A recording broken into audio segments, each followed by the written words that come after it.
travail sur l'actualité des petites molécules dans les Mickey. Donc, comme l'a dit Delphine, vous avez vu que les maladies inflammatoires, ça ne fait que d'augmenter, ce qui a permis aussi que la recherche s'améliore, qu'on connaisse mieux cette maladie, qu'on arrive à mieux la traiter. Mais malgré tout, on a quand même pas mal de patients qui vont rester en impasse thérapeutique et à peu près un tiers des patients qui ne vont pas répondre aux anti-TNF et beaucoup qui vont en fait échapper à plusieurs lignes de traitement. Et heureusement, on a depuis quelques années maintenant des petites molécules qui commencent à arriver, qui sont donc un groupe un peu hétérogène de médicaments qu'on va revoir progressivement, mais qui ont des caractéristiques communes, à savoir que ce sont des petites molécules, donc elles vont traverser les barrières biologiques très facilement, elles vont moduler des cibles biologiques différemment des biothérapies, et elles sont surtout non immunogènes, ce qui va permettre d'avoir une efficacité meilleure parfois que les biothérapies. Donc là, vous avez la comparaison entre biothérapie et petites molécules. Donc les biothérapies sont des grosses molécules, sont des anticorps monoclonaux qui sont dirigés contre une cible thérapeutique. Les petites molécules vont viser plutôt des enzymes, c'est des petites protéines. Elles vont diffuser plus facilement et elles sont surtout non immunogènes et administrées per os, qui va aussi permettre une facilité pour les patients. Alors, les plus connus, ce sont les anti-JAK, qui sont commercialisés déjà depuis quelques années maintenant. Il y en a 4 JAK. Je ne sais pas si vous vous rappelez les voies de signalisation JAK-STAT qu'on a dû apprendre en deuxième année de médecine il y a quelques temps.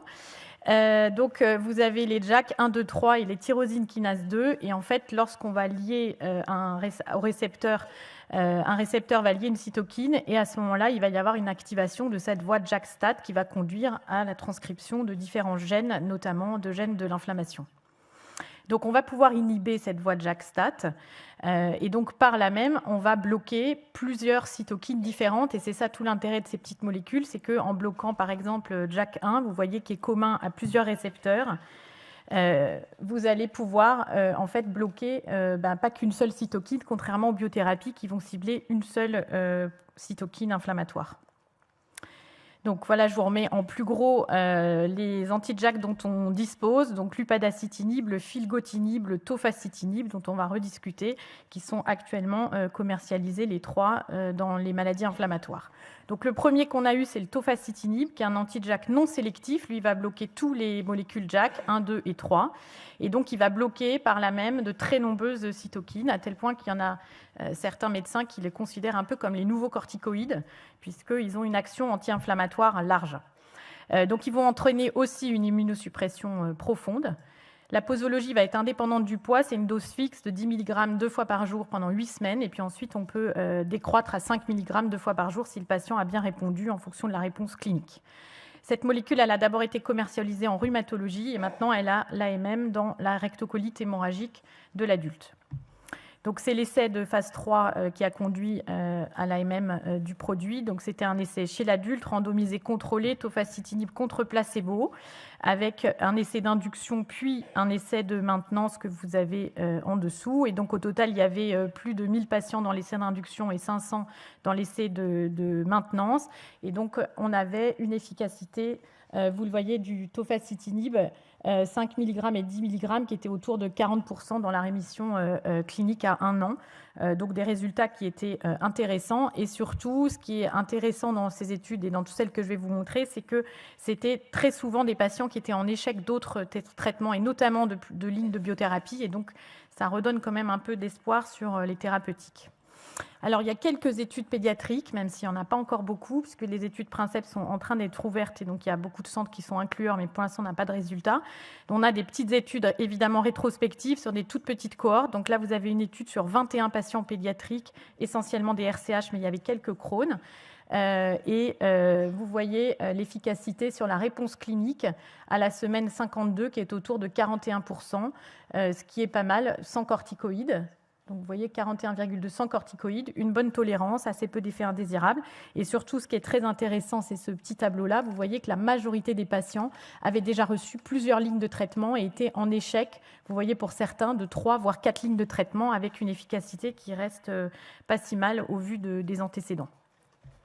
Dans cette étude qui est un peu plus importante, il y avait 100 enfants avec un diagnostic moyen de 12 ans, une durée médiane de la maladie de 20 mois et tous les patients étaient en échec d'un premier traitement par biologique et donc ils recevaient pendant 24 semaines le tofacitinib et on avait à peu près 30% des patients qui avaient une réponse clinique à la semaine 8 et à la semaine 24, donc à 6 mois, vous aviez 23% des patients qui avaient une réponse sans corticoïdes. Alors vous me direz, c'est pas beaucoup, oui, mais encore une fois, on est dans la situation d'échec thérapeutique.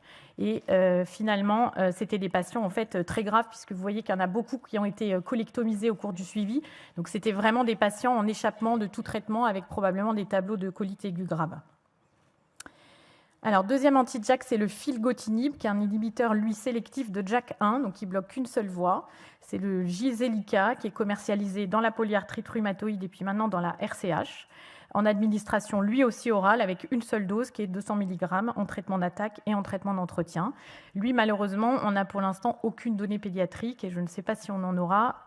Voilà l'étude, en tout cas adulte, qui est l'étude de phase 2B3, qui montrait une efficacité clinique alors qui est à peu près pareil que celle du tofacitinib, autour de 30% d'efficacité à 1 an chez des patients qui étaient atteints eux aussi de RCH modéré à sévère en échec d'autres traitements. Dans la maladie de Crohn, il y a eu quelques essais. C'est plutôt la RCH quand même sur lesquels on a des essais pour les anti-JAK. Donc dans cet essai, ils avaient randomisé 3-1 des maladies de Crohn avec le filgotinib versus placebo. Et ce qu'ils avaient montré là aussi, c'est une efficacité quand même sur la rémission clinique à la semaine 10, puisque vous aviez 47% des patients versus 23% en placebo. Donc il y a quand même un petit effet du filgotinib et quelques effets indésirables rapportés chez les patients.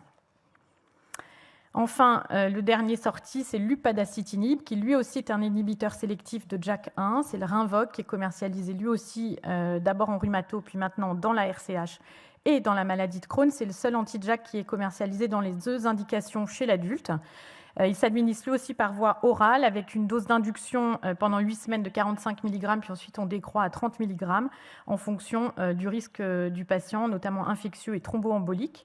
Et puis dans la maladie de Crohn, on peut laisser le traitement d'induction un peu plus longtemps.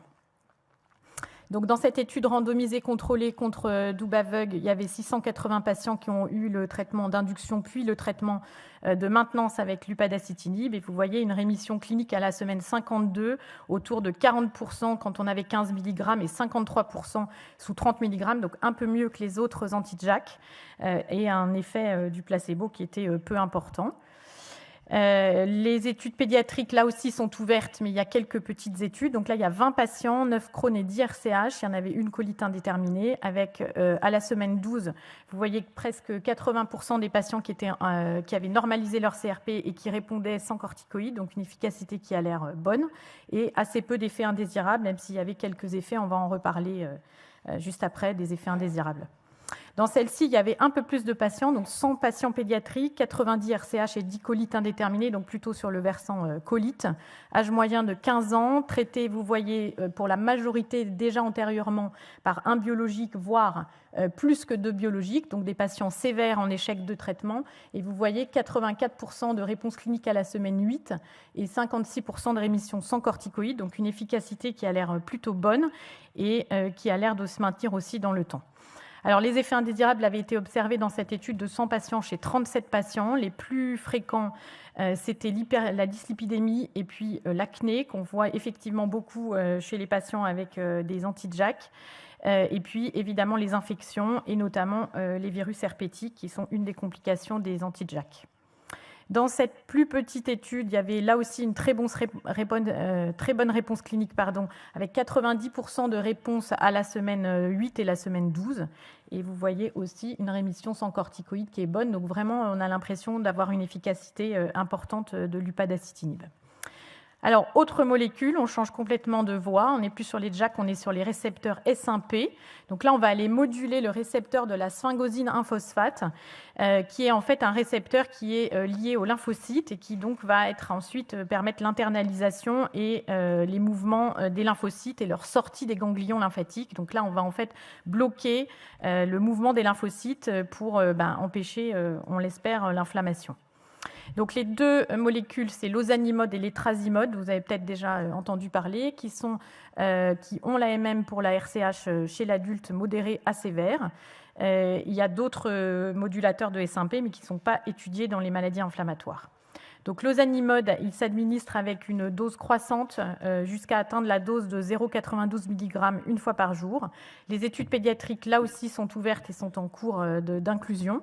Et pour l'instant, en fait, on n'a pas encore l'AMM en France, même si l'Agence européenne a donné l'autorisation de commercialisation pour la RCH, parce que l'HAS a considéré qu'il n'y avait pour l'instant pas assez de résultats positifs par rapport aux biothérapies pour le donner. Donc je vous montre les résultats de l'étude de phase 3, où vous voyez l'effet de l'ozanimod sur la réponse clinique qui était de 47%. Et versus placebo, et puis sur la réponse clinique là à plus long terme qui était autour de 60%, donc qui est bonne, mais avec un effet placebo qui était quand même assez important, et ce qui a aussi limité la commercialisation du traitement. La tolérance est plutôt bonne, là aussi il y a eu des zonas observées, des bradycardies, et puis une diminution des lymphocytes par définition, puisque ça va jouer sur un récepteur qui est lymphocytaire. Là, il y a l'étude de phase 2 pour la maladie de Crohn. La première que je vous ai montrée était dans la RCH, donc ça c'est chez l'adulte. C'est une étude phase 2, pareil, avec un résultat de l'ozanimod pendant 11 semaines qui était plutôt bon, puisqu'ils avaient 23% des patients qui présentaient une réponse endoscopique avec diminution des scores. Et donc l'essai de phase 3 est en cours, il s'appelle Yellowstone, il est en cours d'inclusion. Pour l'étrasimod, donc lui, il est moins spécifique que l'ozanimod, il joue sur différents récepteurs, et notamment le S1PR1, PR4 et PR5, avec une sélectivité pour le S1PR. L'étude donc a porté sur la RCH, et là aussi, vous voyez à la semaine, pardon, j'ai fait une bêtise, à la semaine 12 et à la semaine 52, une efficacité qui est autour de 25 à 30% sur la réponse clinique, avec des effets indésirables qui sont les mêmes que l'ozanimod, diminution des lymphocytes, élévation des transaminases, quelques infections sévères et des bradycardies, puisqu'en fait, il y a pas mal de récepteurs sur le muscle cardiaque, et donc des effets éventuellement sur le cœur. Alors, autre voie encore, c'est les anti-SMAD. Donc là, en fait, on va bloquer la voie du TGF-bêta 1, qui est une cytokine qui est importante dans l'intestin, avec un rôle essentiel dans les voies de signalisation. Et là, en fait, on va bloquer les voies de signalisation de son récepteur avec le blocage de la voie des SMAD. Et donc, on a plusieurs anti-SMAD qui vont pouvoir bloquer toutes les cascades jusque dans le noyau. Alors, le plus connu, ça a été le mongersen, qui était donc un anti-SMAD, qui a été étudié il y a quelques temps dans un essai de phase 2, qui avait montré une bonne efficacité du mongersen versus placebo. Vous avez les résultats à droite. Donc, on était très encouragés par ce traitement. Et puis, il a été mis en place un essai de phase 3, qui en fait a été arrêté, et le traitement n'a pas été poursuivi, parce que le placebo a fait mieux que le mongersen. Et donc, le traitement est pour l'instant suspendu. Dernière voie, c'est l'apremilast. Donc, c'est un inhibiteur de la phosphodiesterase 4. Donc, on rentre vraiment dans toutes les voies de signalisation les plus profondes. Et là, on est dans les cellules, et notamment dans certaines cellules lymphocytaires. Et donc, on va bloquer la production du TNF en bloquant directement la phosphodiesterase dans les voies de signalisation. Donc l'apremilast, il y a une étude de phase 2 en double aveugle chez l'adulte. Tout ça, c'est chez l'adulte. Chez l'enfant, on est encore loin de tout ça. Avec une randomisation pour recevoir 30 mg, 40 mg ou placebo. Et vous voyez que finalement, c'est la dose de 30 mg qui fait le mieux, avec un résultat autour de 31%. Alors finalement, il y en a plein, mais laquelle on va prendre et laquelle on va choisir pour notre patient de toutes ces nouvelles petites molécules. Donc là, dans cet essai, ils ont essayé de comparer les efficacités. Donc déjà, dans la maladie de Crohn, on n'en a qu'un seul, c'est l'upadacitinib, qui a l'air d'avoir des résultats quand même assez encourageants, parce que vous voyez qu'on est autour de 50% d'efficacité. Et dans des études, je vous le rappelle encore une fois, chez des patients qui étaient en échec d'autres lignes de traitement. Dans la RCH, finalement, on a un arsenal thérapeutique qui est vraiment très important. Et donc maintenant, toute la question, et c'est là que le GTED adulte est en train d'y répondre avec des études face-to-face pour comparer deux molécules l'une contre l'autre, pour essayer de nous placer en fait, ces molécules dans l'arsenal thérapeutique. Alors, il y a quelques essais qui ont essayé de le faire en utilisant les données des essais cliniques. Donc, encore une fois, ce n'est pas sur du long terme, c'est des essais qui sont basés juste sur les résultats des essais cliniques. Et finalement, ce qu'ils ont montré là dans cette étude qui compare le filgotinib et l'upadacitinib, c'est qu'il y a une supériorité de l'upadacitinib sur l'efficacité du traitement. Et dans cette étude où ils ont comparé vraiment les 14 270 patients qui étaient inclus dans les essais cliniques, ils ont l'air de montrer que c'est l'upadacitinib qui a la meilleure efficacité pour induire la rémission et la maintenir sur le long terme avec le risankizumab, qui lui n'est pas, je vous le rappelle, une petite molécule. Et dans le maintien de la rémission, c'est pareil, c'est encore... l'upadacitinib qui se classe finalement assez bien par rapport aux autres molécules et qui semble être quand même une voie extrêmement prometteuse pour la suite. Là, vous le voyez aussi, dans cette étude, c'était vraiment que des patients en échec de traitement par biologique avec une, voire plusieurs lignes de traitement. Et vous voyez qu'on a des efficacités qui sont assez bonnes. On peut arriver jusqu'à 40, voire 50% de rémission clinique chez des patients qui étaient en échec de traitement. Donc, une voie qui a l'air quand même très prometteuse. Alors, il y a quand même des effets indésirables avec toutes ces petites molécules, notamment des infections opportunistes. Là, vous avez des études qui ont rapporté les infections. La voie de JAK-STAT, comme je vous l'ai montré, est très large et donc elle joue sur beaucoup de cytokines et donc vous avez un rôle infectieux qui va être important. Il y a une augmentation des infections, quelles qu'elles soient, mais surtout des infections virales et notamment de la famille des herpès. Vous avez un risque augmenté d'infections opportunistes. Vous voyez, dans celle-là, il y avait des infections à CMV, des candidoses œsophagiennes, même des tuberculoses. Donc attention quand même chez les patients à bien surveiller et à refaire le bilan préthérapeutique avant de mettre les traitements. Là, dans cette étude, ils ont essayé de comparer le risque entre chaque petite molécule et vous voyez qu'il y a quand même des effets importants infectieux quand on compare versus placebo.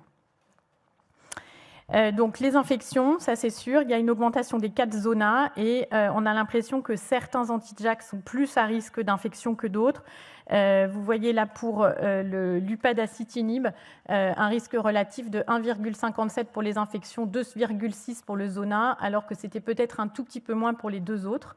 Et par contre, pour les modulateurs de S1P dont je vous ai parlé, les trazimod et l'ozanimod, on n'a pas de signaux infectieux pour l'instant. Et pour l'instant, aucun signal sur la malignité. Mais encore une fois, on n'a que des études randomisées contrôlées à la semaine 52. Donc on manque quand même de recul pour conclure là-dessus. Derniers autres effets indésirables, c'est le risque de thrombose qui a quand même été quelque chose qui a été décrit notamment en rhumatologie avec le début des anti-JAK, avec un risque important de thrombose veineuse périphérique mais aussi d'embolie pulmonaire. Vous avez là les méta-analyses qui vous montrent les effets. Donc il y a quand même un petit surrisque de thrombose veineuse et d'embolie pulmonaire avec le traitement. Et donc, la FDA et l'EMA avaient émis des recommandations sur l'utilisation des anti-JAK en faisant attention au risque de thrombose sous-jacent. Finalement, les dernières études, et notamment dans les MICI, ne semblent pas montrer un risque si important de thrombose. Malgré tout, il y a quand même des précautions d'emploi à prendre avant de mettre ces traitements qui nous concernent un petit peu moins en pédiatrie par rapport aux adultes. Mais vous voyez, dans cette étude, il y avait surtout une dyslipidémie, mais finalement, pas plus de risque d'accident thromboembolique dans les études à long terme. Alors enfin, dans les petites molécules, on en a quand même une encore, pour laquelle on a l'AMM, qui est l'Immurel. La question, c'est est-ce qu'il y a encore une place au jour des anti-JAK pour nos petites molécules ? Alors, c'est une question qui se pose déjà depuis plusieurs années, puisque vous voyez que dans cette étude, professeur Cohn, en 2013, se posait déjà la question de la place de l'Immurel versus les biothérapies. Ce qui est sûr, c'est qu'il n'y a pas d'indication de l'Immurel pour l'induction de la rémission, parce que ça ne marche pas. Dans le maintien de la rémission, dans la maladie de Crohn, il y a une efficacité qui est là, mais qui est moins importante que les biothérapies. Dans la RCH, il y a très peu de preuves de l'efficacité de l'Immurel. Et donc, à l'heure actuelle, les adultes ne recommandent plus l'utilisation de l'azatioprine dans les prises en charge des maladies inflammatoires. Je pense que nous, on est encore loin de pouvoir le dire parce qu'on n'a pas encore toutes les molécules dont disposent les adultes. Et donc, je pense qu'il faut maintenir l'Immurel dans les combothérapies, clairement, avec les biothérapies. Par contre, voilà, chez un patient naïf à qui on va, avec une maladie de Crohn modérée à sévère ou une RCH modérée à sévère, c'est une vraie question de savoir est-ce qu'il faut finalement lui mettre ou pas l'Immurel. Et ça, je vous avoue que je n'ai pas encore la réponse. Donc pour conclure, les petites molécules vont enrichir considérablement le champ des maladies inflammatoires. Vous l'avez vu quand même plus pour la RCH que pour la maladie de Crohn. Ils ont vraiment des avantages. L'administration PEROS, ça permet quand même pour le patient aussi d'améliorer sa qualité de vie. Un début d'action très rapide et qui va permettre d'avoir en moins d'une semaine l'effet du traitement. Un impact important chez des patients pré-traités, puisque vous avez vu que toutes les études, les patients étaient en échec de plusieurs lignes de traitement avec des résultats qui sont quand même très encourageants. Une courte demi-vie et puis aucun risque d'immunogénicité, donc vraiment des atouts, avec évidemment quelques infections qu'il va falloir surveiller, notamment pour les herpès, des effets cardiaques pour certains comme l'ozanimod et l'étrasimod, et puis le risque thrombotique dont il faut faire attention. Je pense qu'on va avoir besoin de nombreuses études en pédiatrie, donc je vous invite à inclure vos patients dans les études ouvertes, et je vous remercie de votre attention.